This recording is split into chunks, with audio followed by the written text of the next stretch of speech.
अस्सलामुअलैकुम, मैं हूँ गुलिस्ता एडवोकेट। क्या सिर्फ 1987 से पहले जन्मे लोग एनआरसी के अंदर ऑटोमेटिक ही सेफ होंगे? क्या एसआईआर यानी स्पेशल इंटेंसिव रिवीजन हर सिटीजन को वेरीफाई करेगा? क्या आधार कार्ड, वोटर आईडी या फिर पैन कार्ड आपकी नेशनलिटी को प्रूव करते हैं? और सबसे जरूरी बात, 1987 से पहले और उससे बाद में जन्मे लोगों के लिए रूल अलग अलग क्यों हैं? अगर आप इंडियन हैं और आपके स्टेट में एसआईआर हो रही है तो ये वीडियो आपके बहुत काम आने वाली है।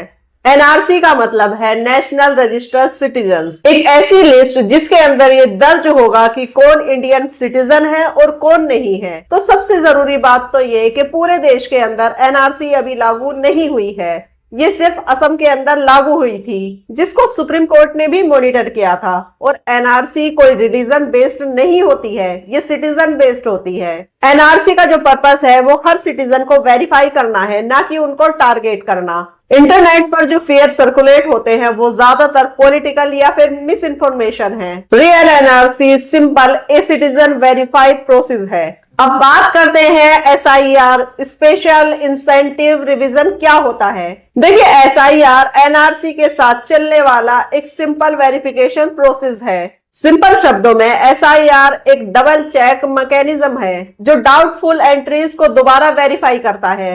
इसका पर्पस है कोई गलत एंट्री, फेक डॉक्यूमेंट्स या फिर डुप्लीकेट एंट्री रजिस्टर्ड ना हो।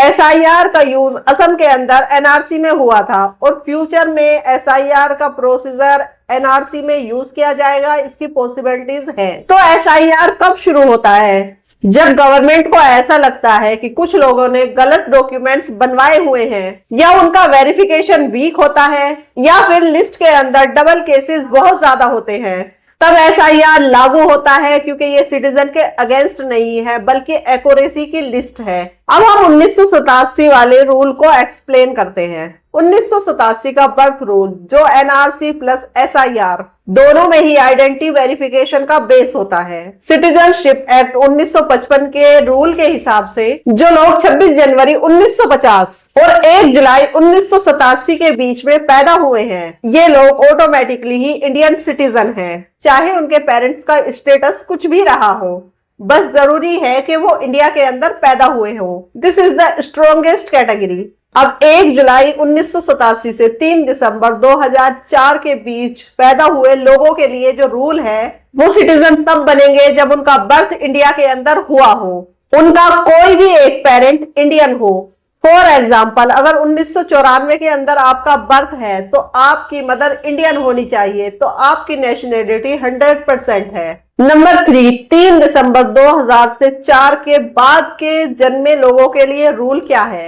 इसके लिए रूल जरा स्ट्रिक्ट है। सबसे पहले तो यही कि आपका बर्थ इंडिया के अंदर होना चाहिए, दूसरा आपका कोई एक पेरेंट इंडियन होना चाहिए, और तीसरा दूसरा पेरेंट्स जो है वो इलीगल माइग्रेंट नहीं होना चाहिए। 2004 से बाद के बोर्न होने वाले लोगों के लिए जो डॉक्यूमेंटेशन है वो ज्यादा होती है। अब बात करते हैं एनआरसी प्लस एसआईआर का रूल क्या कहता है। देखिए, अगर एनआरसी आता है तो 1987 का रूल इस तरीके से काम करता है। सबसे पहले आप 1987 से पहले बोर्न होने चाहिए। एनआरसी के अंदर ये इजीएस्ट प्रूफ कैटेगरी होती है। बस आपका बर्थ इंडिया के अंदर है, ये प्रूव करो, आपकी सिटीजनशिप 100% कंफर्म है। 1987 से 1904 के बीच बर्थ के साथ एक पेरेंट्स का इंडियन होना जरूरी है। एसआईआर के अंदर मोस्टली पेरेंट्स के डॉक्यूमेंट्स वेरीफाई किए जाते हैं।